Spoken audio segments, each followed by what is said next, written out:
Hi, Richard. Welcome to the show. Hi, thanks very much, Lauren, for having me on. Okay, so give us a brief introduction about yourself and what led you to create Body Talk. So the story begins when I was 4 years old. So essentially, I was going to school, had a group of friends enjoying everything. And then just before my fifth birthday, my parents moved house. And so I moved to this new area. And I remember feeling quite excited about this first day at a new school and going in there and thinking, wow, what's going to happen? And then my next memory of the day is later that day where I was sitting at a table, like a kindergarten table, those tiny tables, tiny chairs. Yes. I was trying to talk to the kids next to me, and I just couldn't engage them in conversation, and they were just turning away and giggling. And I tried the kids on the other side, and they turned away and giggled. And I suddenly started to think, hang on a second, what is wrong with me here? Why can't I engage in conversation with people? And I did what any, four going on 5-year-old might do. I just burst into tears. But that thought stayed with me for many years later. Just a perception of, is there something that I'm doing in communication that is a slight disconnect? And for many people it might have just been a bad first day at school. But for me, I realized later on I was very shy as a child. I later on worked out I'm very highly introverted. So on that introvert extrovert spectrum, I'm right up the far end of introvert. And it was only last year that I got diagnosed as being autistic. And what that means for me, it means different things for different people. But what it means for me is that the way I see communication, the way I interact with people, my instincts around that are different to other people. So I can interact really well with somebody else who is sort of similar in their autistic tendencies to me, but with a neurotypical person, I have to figure it out, and there's more of a process. And so I started to work this out for myself in my late teenage years. And so I started to read books on communication, body language, tone of voice, breathing, stage presence, all these different things. And in the period of about 5 to maybe 7 or 8 years, I read about 200 books in the area of communication.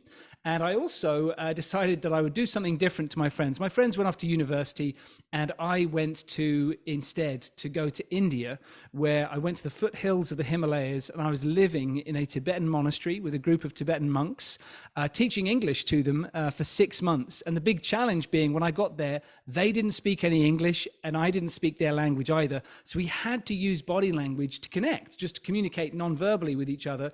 And by the end of 6 months of doing that, they could speak a good conversation in English. And I'd learned how to speak Nepali, which was the easiest language to learn that they knew.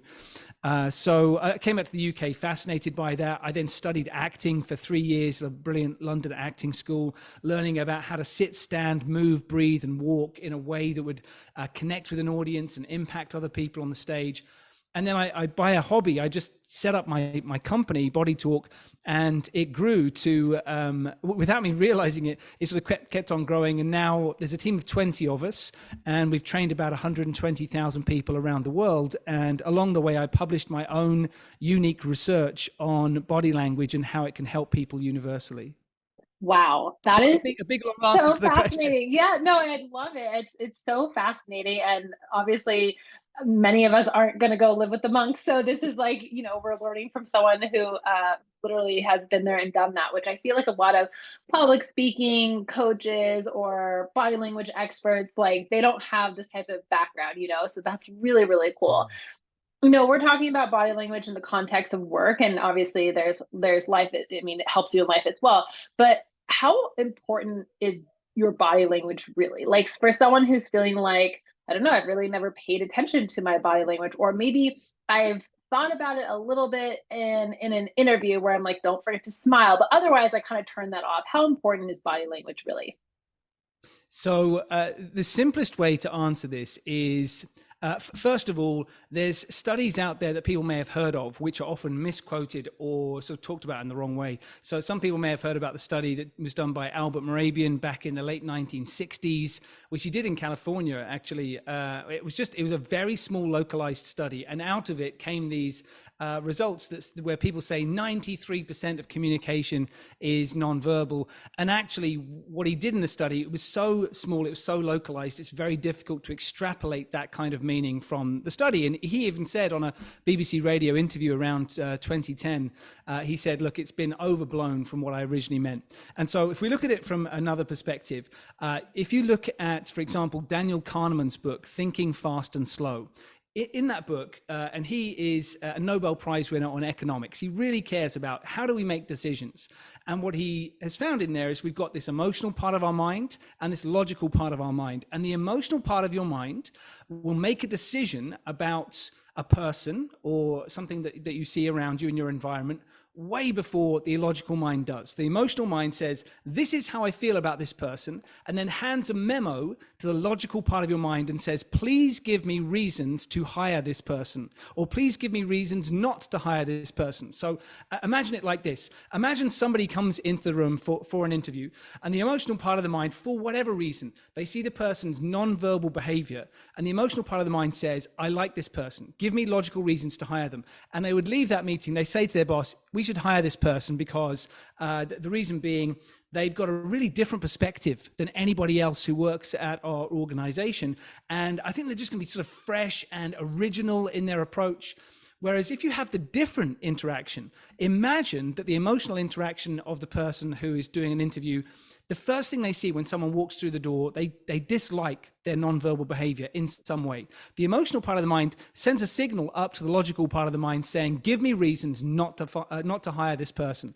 And so what will happen is same person does the same interview, and they go and speak to their boss and they say, this person, they just came up with all these sort of fresh ideas that were really original. And, they don't know what we're doing here. And so they just take the same thing and slant it differently. So it is incredibly important to think about what is the presence that you want to have? What is the impact that you want to have? And think about, universally, are there elements that you can take on board that anybody can use that work in every situation? And answering this question, this is what led me to build my research project that we did in 2016, which was published in the Journal of Psychology, where we looked at seeing, with this work worldwide for men and women of all different ages, are there certain things that we can all do that improve our ratings? And what we found is that you can be the same person, wearing the same clothes, saying the same words, but you make a slight change in your nonverbal behavior, and you can get a 59% increase in the number of people who would vote for you in an election. You can get a 42% increase in the number of people who are convinced by what you're saying, and you're the same person. You haven't changed anything about you, and it works for men and women, older, younger, lighter skin, darker skin, no matter where we tested it around the world. So I found through my work that it is incredibly important to think about what you're doing non-verbally. Don't just think about what have I got on my CV? Have I got the best product, the best service, and so on? You've really got to think about that non-verbal presence and what impact that will make on someone who is going to make what will be an emotional-based decision about you. Yes. I always tell people, I'm like, interviews are done by humans. So humans are emotionally led people. Yeah. Okay. So you mentioned there's a couple behaviors. What are these behaviors that we can do to our nonverbal communication styles that really makes a huge impact? Sure. Yeah. I mean, so I sort of looked at this with the premise of your CV gets you through the door, but your nonverbal behavior gets you the job, essentially. And so what we looked at in this study originally, when I went to Professor Adrian Furnham, he's one of the top psychologists in the world alive today. He's published over 1,000 research papers on the field of nonverbal communication and influence. And I went to him and I said, look, I want to study everything. And he said, that's way too big and it cannot be done. The reason it hasn't been done is it cannot be done. So we worked on the design of this study for about 18 months to put it together, and then created one of the largest studies that's ever been done in this field. And so what we looked at specifically was two major areas, which was related to posture and gestures. So we could really pin it down to various things. We also looked at sort of leg positioning. If you're standing up, let's say you're doing a job interview and you have to do a presentation as part of it, how do you present yourself when you're standing up, and what does that mean? And so first couple of things to look at. If we look at posture, first of all, which is, I've always been fascinated by this because it's an instant way to think about your presence. And it's something that I learned about when I was playing basketball as a kid. I remember once that my basketball coach, I was about to take a free throw and he just pushed me over. And I said, what are you doing? He said, I knew you're going to do a bad free throw because I can push you over. You need to have balance. You need to be centered. You need to be grounded. And if you look at all great athletes, when they're about to do something important, they get grounded and centered. And I thought, I wonder if that translates into communication. And so I remember when I was working as an actor, that brilliant directors I was working with would coach me on how I was standing, even if I wasn't saying something. I'd say, look, that guy's doing the line. I'm just sitting here on this chair. He said, but you got to think about the posture because that tells people something. Anyway, so we put this into this study, and what we found is that if you look at what most people do day to day, most people are sitting or standing in a way that is called anti-gravitas, or what we sometimes call the off-center shuffle. So when people sit or stand, they're often sort of leaning off to one side. They've got the weights going onto one hip or across onto the other hip. And because we can't bear that amount of weight for a long period of time, they then end up swaying from side to side. You see people standing up doing this as well in a hallway. If they're speaking to their friends or colleagues, they're just sort of bouncing from one hip across to the other. And when they're doing that, at all times, they are a pushover, because at all times, if you gave them a quick nudge, they'd fall over. And so gravity is working against them. And so what we looked at in this study is, well, what about if you get people to stand in a position or sit in a position where gravity is going straight down on their posture? So they're not sort of pushing themselves forward, they're not leaning back, they're not sort of arrogantly posing in these power poses that some people have heard about. They're just naturally lifted. So gravity's going straight down, giving them that sense of gravitas. And suddenly, when you make that shift across there, you get a much more favorable reaction from people universally, worldwide, no matter what age that person is, no matter what gender that person is. You get a universally improved reaction. And what you're getting there is that they recognize that you physically have more gravitas. And so when you speak to them, they are much more likely to pay attention. As an addition to that, it's like a little sneaky extra piece you can put in there. And I used this once for a sales pitch, and I was mesmerized by how effective it was, is that to enhance your posture slightly, you can lift your sternum. But you just got to lift it slightly as if you've been inspired. So when people get inspired, what we notice is that they breathe in and slightly lift their sternum. So imagine I was speaking to you, I was feeling inspired. I'd go, I just suddenly pause, I breathe in, I lift the sternum, and people around you will look at you like, what is it you got to say? And I remember doing this in a sales pitch, because the sales pitch was not going well. And I was just there, just slightly hunched over, just sort of looking down at my notes, thinking I really wanted to win this one. I thought, hang on a second, practice what you preach. And I just sort of lifted up my posture. And I thought, okay, I've got to lift my sternum too. And I did this little breath in and lifted my sternum, and eyes suddenly went on me like, what is it, Richard? Have you got something really good to say that could turn this around? And I thought, think of something to say. And so Yeah. I thought of something to say. And then, managed to turn it back around. I did end up winning that deal in one regard. So having that posture in a position. This works, by the way, also for virtual communication too. So you want to make sure that you are upright. A good way to do this for people is to make sure that you've got your webcam. The good way to measure it is you measure the height from the webcam down to the desk, and the height of your eyes to the desk. You want to have that the same, because then you can have good posture when you're on screen with people. Otherwise, you're sort of hunched over, or you're sort of staring up at the ceiling, as some people do. So that's a nice way to put it. The second piece that we looked at in our study was around gestures. Now, I've always been fascinated about this because, running a company called Body Talk, over the years, people come up to me and they talk to me about body language. And one thing that's been so common is people will say to me, Richard, what should I do with my hands?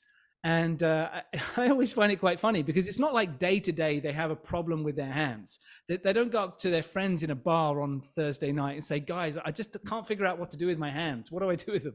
Like, we know what to do with our hands, but when we get self-conscious about it, we suddenly think, what have I been doing with these for the last 30 years? I don't know what to do. So it's a good idea to know a couple of things you can do consciously that get you back into your rhythm. And this, I think of, if you think about the game of tennis. You can't win the game of tennis unless you know forehand, backhand, serve, and volley. Those are the things that you've got to have as a core part of your game. Same goes with gestures. There's a couple of core pieces. So if we look at palms up versus palms down, and we did this in our study, we looked at people who don't gesture at all, people who have their sort of hands rested together, if you like, rested by their sides. And then we looked at people who gesture with a variety of palms up, palms down, or doing both. Now, what we found is if you don't gesture at all, then all of your ratings go down. You're less confident, you're less charismatic, you're less attractive. All the ratings are going down.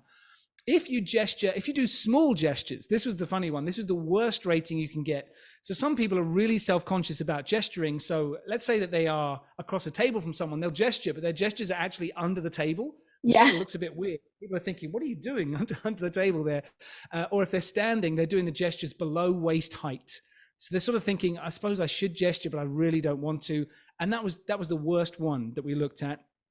Whereas if the only gesture you do is palms up, and it needs to be between your shoulders and your waist and slightly away from the body, then suddenly all of your ratings go up. You're more confident, you're a better leader, and so on.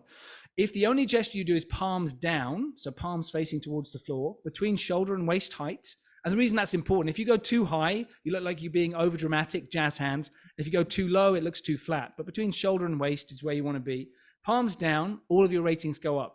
But the most effective ratings we got, and this was universal, was that if you use palms up for open statements, such as, thank you so much for having me here for this meeting today, or I'd love to tell you about what happened on this last project I was doing, palms up, it's very open and engaging.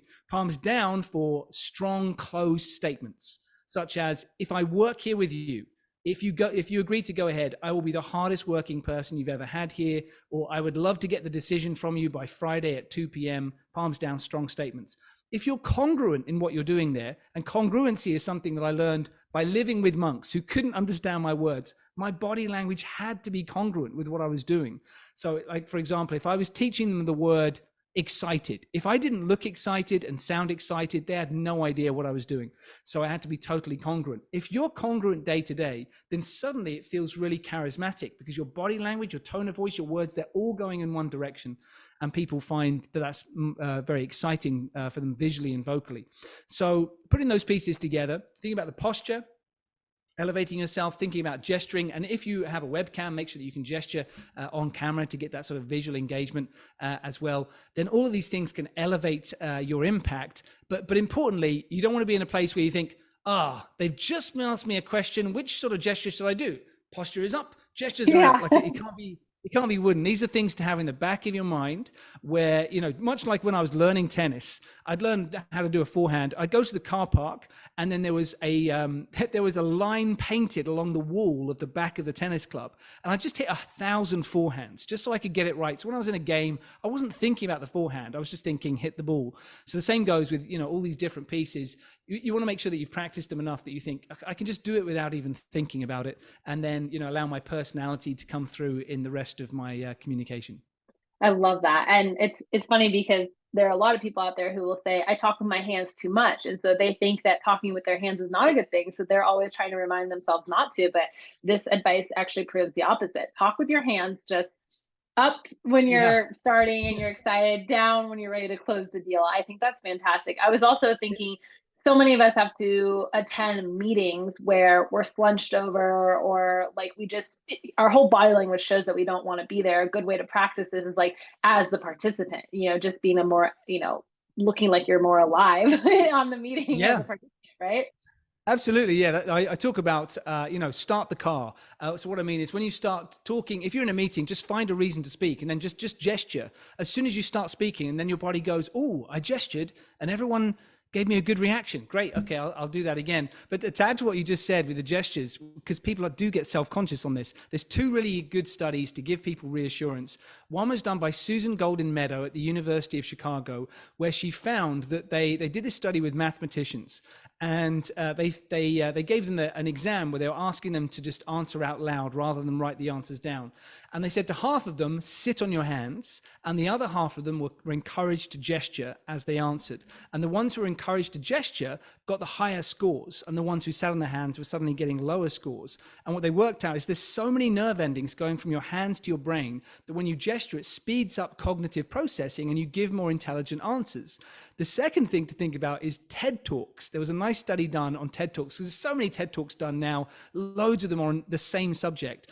And this study was done where they looked at people who spoke on exactly the same subject, which one was getting more views than the other.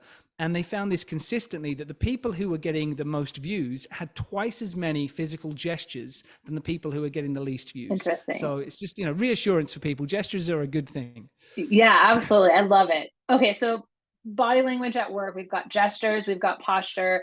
I've also heard plenty of people talk about how it's really important to give a firm handshake. I would assume your research probably shows the handshake, making eye contact, right? These are all nonverbal communication cues that are really important. Yeah. What are the, if you could summarize the big ones that you want to remember before you go in for that big meeting or that interview, what would you say?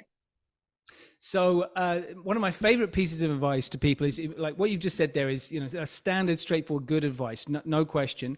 The key piece that I would say to people is ride the ocean. Now, what do I mean by this? I mean, you're in California, so you're used to seeing, people out there surfing on the waves. So imagine someone who's learning how to surf, and they're on the beach, they've got the surfboard there, and they're learning how to pop up, and they're learning how to ride the waves, but they're just doing it on the sand. They're thinking, great, great, great. When I get out there, this is what I'm going to do.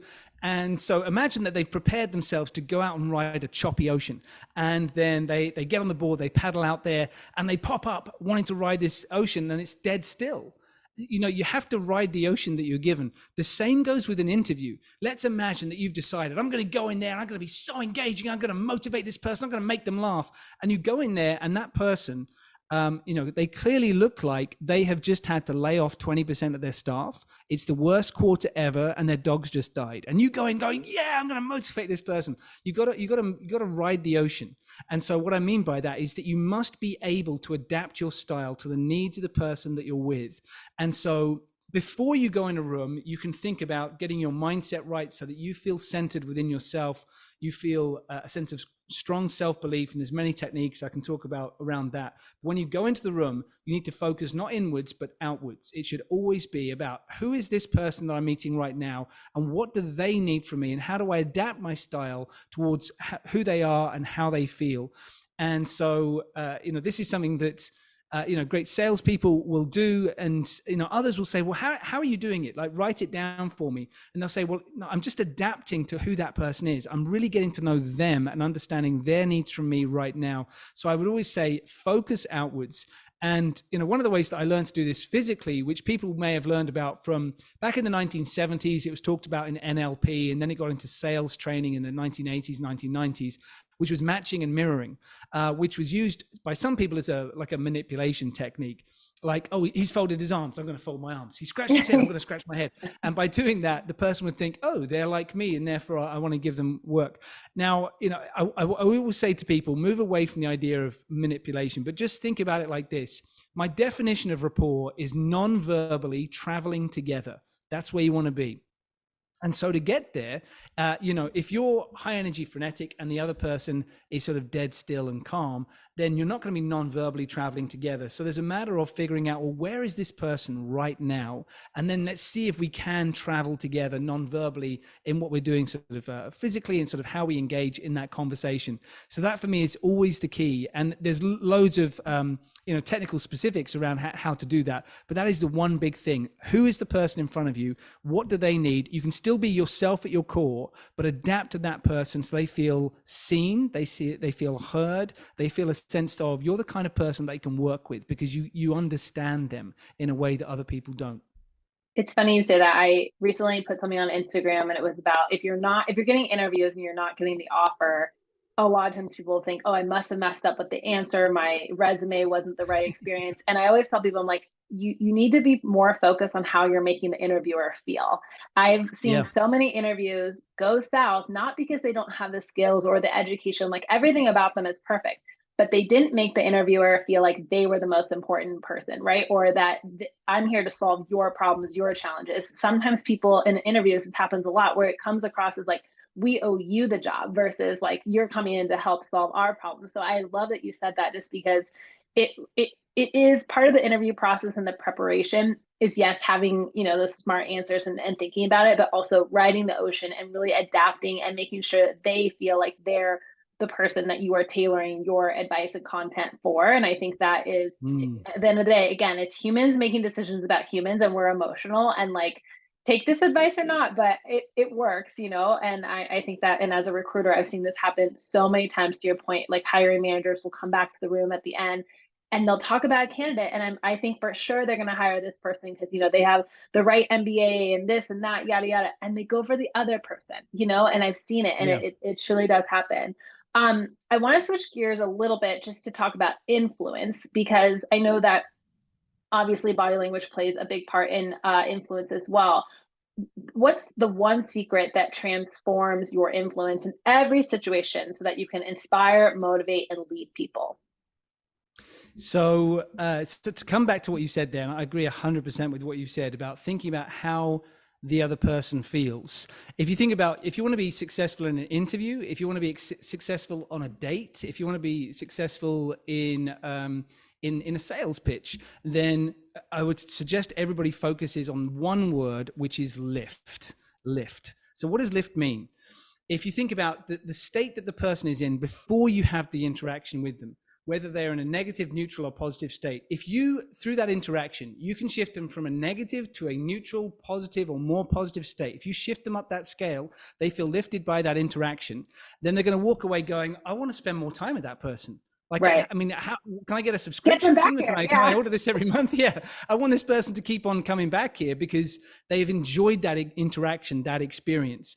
And importantly, sometimes as a leader, giving people that sense of lift, it doesn't always mean that they're going to leave the interaction smiling. It could mean that the person leaves feeling concerned or slightly disappointed in themselves, such that they feel more motivated to work harder next quarter. So there's a lift of energy that takes place in that experience, and that comes through having a connection with that person, having an intention towards them, where you think, I care about how you feel, and by the end of this interaction, I'm going to do whatever I can to move you to a place that is a more effective feeling. So I'll talk, for example, about I've hired a lot of people in my business over the years, and just recently I was looking for a PA, and I got down to sort of the final few people, and the person who I decided to hire in the end, during the interview, it was a really interesting process. She didn't sit down, and I thought, okay, this is interesting. And she was just like, okay, you got things to do. Let's just crack on and talk about it. Like, let's sort of go around. Let me see in your office. What do you need doing? Where are the things? Can I get out a measuring tape? Let me sort of sort things out for you. And I was like, this is a really practical person. This is somebody I need a practical thinker. I haven't seen that approach ever in an interview, but I just thought that's the kind of person that I want to work with. So I felt lifted. I thought everything is now possible. All this mounting pile of stuff I thought I would never get done suddenly now feels like it's going to be possible. So focusing on that word lift, and it should never be a sense of, because I've seen this done back in the day, again, sort of silly sales tactics, where I knew a couple of guys who, whenever they went in to do a sales pitch, they would always take in a birthday cake, and they would always pretend that it was one of their birthdays. And they'd say, hi guys, sorry to do this. We got a birthday cake here because it's Bob's birthday today. So do you want to have a piece of birthday cake? And they're doing that to try and give people a sugar rush during the sales pitch. That's not what it is. What we're all actually craving these days is a genuine human connection, because too much of our interactions are surface level, transactional. Whether you're going to a coffee shop or you see a colleague at the office, it's too much of it is transactional. What we want is to move from transactional down to an emotional connection. And then if you get to the lower level, that sense of motive, drive, instinct around, what we really care about in life. If you can connect from that place, the person 100% will want to, they'll like you, they'll trust you, they'll want to do business with you. I love it. Well, Richard, these are amazing tips. I feel like just like thinking about your posture will change someone's workday. Thinking about when you go into an interview, the goal is to lift them up and to make them feel more positive when they leave. I mean, these are really transformational tips that you're sharing, and we can all absolutely use the reminder from time to time, also with our body language, to pay attention to it. So share with people where they can learn more about you, find your book, and tell them about your book, Lift Your Impact. Oh, yeah, great. So I've got this new book. It came out last month called Lift Your Impact. I'm very proud about. And the reason I created this book is that, some of the workshops we do, or to book me as a speaker, it could be expensive. And so I wanted to make sure that every single person could get their hands on the very best of the best techniques that we would teach to our clients worldwide. So I packed them all into this book, Lift Your Impact, which has in there details about how to lift your mindset, first of all, then how do you lift your influence when you're in the room, and then how do you transform your future. So that's available on Amazon, Barnes and Noble, and so on. And if anyone wants to do a bulk order, they can get in touch with me and we can get it at a big discount. So we can do that. And if people want to find, first of all, if you want like a free download of some of the book, if you go to liftyourimpact.com/the book, at the bottom of that page, there's a contact form, and you can fill it out and get the first 25 pages for free. Beyond that, people can find me on Instagram. I'm at Richard Newman Speaks. I'm also on LinkedIn, and I'm sharing sort of different bits of inspiration on Instagram and LinkedIn every few days. So on LinkedIn, Richard Newman from Body Talk. And lastly, if people want to know more about my company, it's ukbodytalk.com. Amazing. We're going to put links to all of that, including the book page that you mentioned, so people can get that free download. I love that you're doing that. I think this is one of those books where I wish book club was a thing at every company. And I hope managers, if you haven't started doing this, like start your little book club. It's not little, but like Yeah. start the book club, like do this kind of stuff because people love it. And it's like some of the best, personal and professional development you can do. So Richard, thank you so much for coming on the show today. We really appreciate it. Thank you. My pleasure.